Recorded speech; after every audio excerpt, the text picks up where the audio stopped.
ప్రముఖ short video app tick talk అమెరికాలో తన సేవల్ని నిలిపివేసింది. ఈ విషయాన్ని కంపెనీ స్వయంగా ప్రకటించింది. ఈ మేరకు ఆండ్రాయిడ్, ఐఓఎస్ యూజర్లకు తన సేవలను మూసివేస్తున్నట్లు సందేశాలు పంపింది. అమెరికాలో టిక్ టాక్ పై నిషేధం ఇవాళ్టి నుంచి అమల్లోకి రావడంతో కంపెనీ మాతృ సంస్థ బైట్ డాన్స్ ఈ నిర్ణయం తీసుకుంది.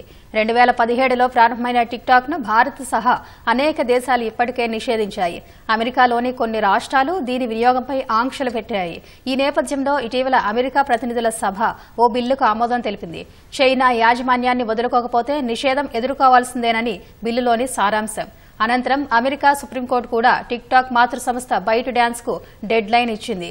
జనవరి 19లోగా యుఎస్ టిక్ టాక్ ను విక్రయిస్తారా లేదా నిషేధాన్ని ఎదుర్కొంటారా నిర్ణయించుకోవాలని హెచ్చరించింది. ఈ నేపథ్యంలో టిక్ టాక్ సేవల్ని ఆపివేస్తున్నట్లు సంస్థ యూజర్లకు సమాచారం అందించింది.